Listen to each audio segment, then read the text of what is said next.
Welcome to Earth. It's a rock with limited stuff. You want everything. You're a human. You want stuff. Food, shelter, and a TV slightly larger than your cousin's. Here's the problem. There isn't enough stuff.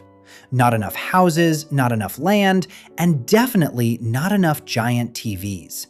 That's scarcity. It's the fundamental glitch in reality.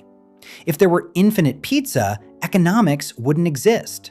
But there isn't. So now we have to choose. Every choice has a ghost following it. That's opportunity cost. Choosing is losing. If you're watching me right now, you're not watching cat fails. That's your cost. I hope I'm worth more than a cat falling off a fridge. Why do you do anything? Incentives. People only move if there's a carrot or a stick. If pizza is $100, you starve.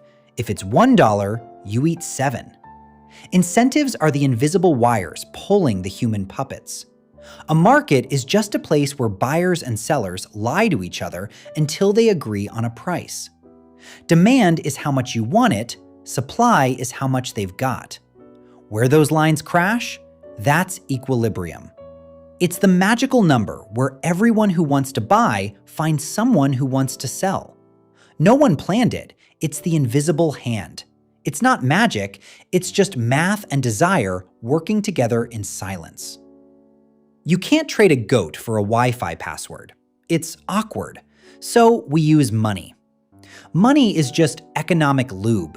It keeps the gears of trade spinning so you can save up for those bigger TVs later. The real secret to wealth? Productivity. It's making more stuff with less effort. High productivity makes countries rich. Low productivity means you're waiting 4 hours for one burnt egg. It's the only reason we aren't all still digging in the dirt. How do we know if a country is winning? GDP. It's the total value of everything we made this year. It's a flawed scoreboard. It counts weapon sales, but not if you're happy. But it's the only one we've got. Now meet the thief, inflation. It's too much money chasing too little stuff. When the money supply grows faster than the stuff, your dollars become confetti. Zimbabwe tried printing trillions. They ended up with bills that couldn't buy lunch. Central banks fight inflation with interest rates. High rates make borrowing expensive. The economy cools down. Low rates make money cheap. The economy heats up. It's a thermostat, and the bank is always fiddling with it. This creates the business cycle. Boom, then bust. Expansion, then recession.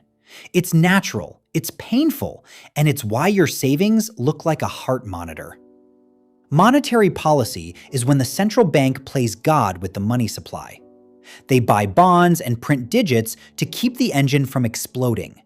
It's called quantitative easing if you want to sound smart at parties. Fiscal policy is the government's turn. They tax and they spend. They take a slice of your paycheck and spend it on roads, schools, and military jets that cost $80 million and crash during tests. If they spend more than they tax, that's a deficit. Total those up and you get national debt. We're borrowing from the future to pay for the present. It's fine as long as we keep growing. If we stop, we default. No country makes everything. Comparative advantage means doing what you suck at least. If Brazil is better at coffee and Canada is better at corn, they trade. Both end up with more breakfast. That's the logic of globalization. But trade needs different currencies. That's the exchange rate. It moves based on interest, inflation, and even tweets. If your currency crashes, your exports get cheap, but your imports get expensive. It's a global game of who has the strongest paper. Globalization is efficient but fragile.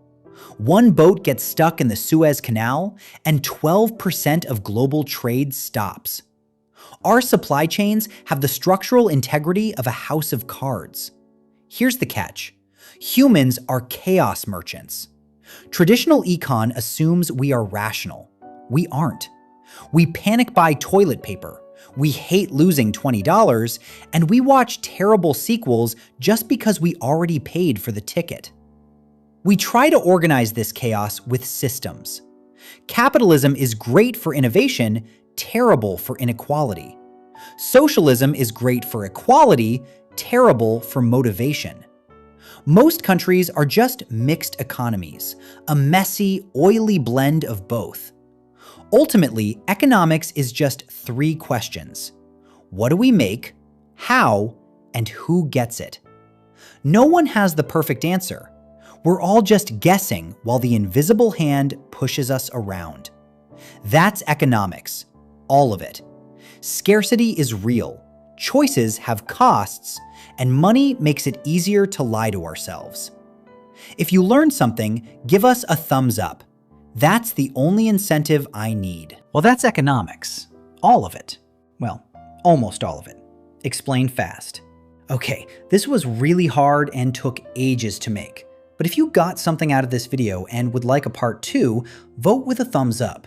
If this video gets like 1,000 likes, I'll have to make part 2 because that's how economics on YouTube works.